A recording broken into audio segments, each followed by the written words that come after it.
Good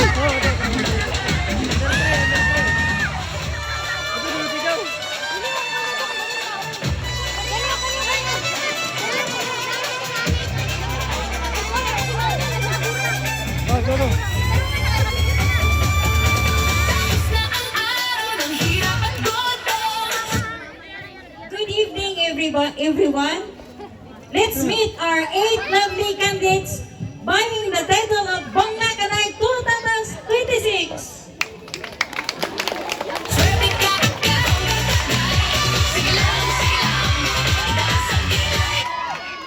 Mayong gabi sa tanan. Robin and Robin Tagot, 36 years old, the mother of 3 ng Bongga Kanay Phase 2.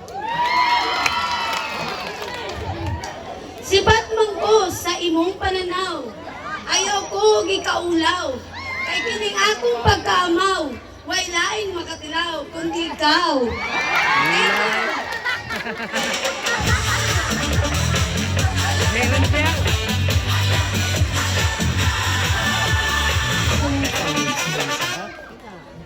Good evening, ladies and gentlemen.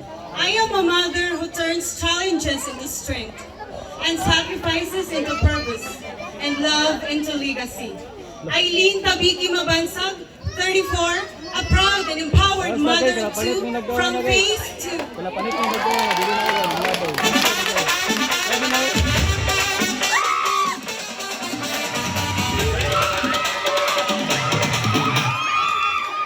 Good evening, ladies and gentlemen, children, infant of St. John, Barangay Punta. Standing in front of you is a mother of 3, 40 years of age, pero mura pag 30. My name is Jessica Gary Sususco, na naniniwala sa kasabihan. Hindi man ako maganda sa inyong paningin, pero sa akong bala, ako ang pinakagwapa ang walay lain! From Phase 1!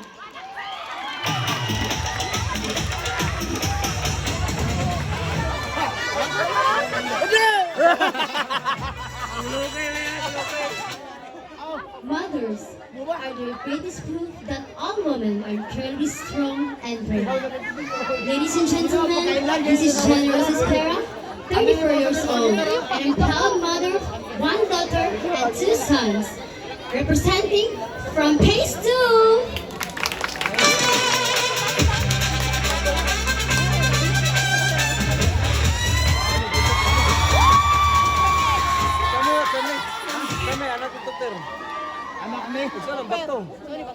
Good evening, everyone.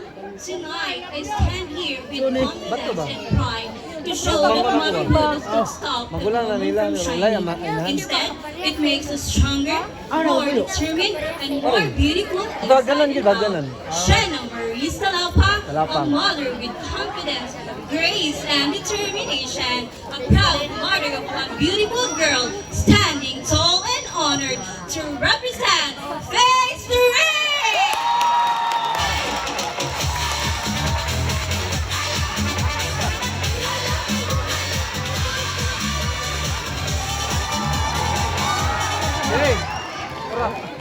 May gabi sa tanan, magkita o di magkita. My name is Eileen Gabor, 38, a mother of 2, Phase 3. Beauty is in the eye of the beholder. It doesn't exist on its own, but it is created by the observers. And I thank you!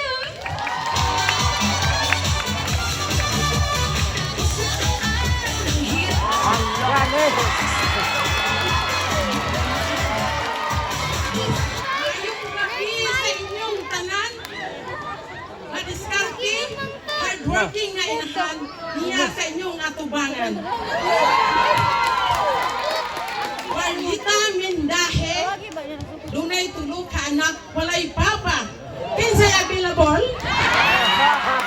Carlan, 86 years old, himsog, labaw sa tanan, maganda. Ang realidad sa kinabuhi karon, ang utang likay-likayan. ang parsil inamdaman. Warlita, pito ka litra, sayon likayan, lisod ka lintan. Happy Pista, St. John!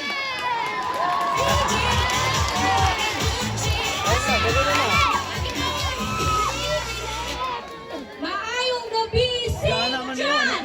Listen, 33, a mother of two from Greece. Nag-iiwan ang salitang ang tunay na pagmamahal na hindi kumukupas ay ang pagmamahal ng isang ina. Thank you.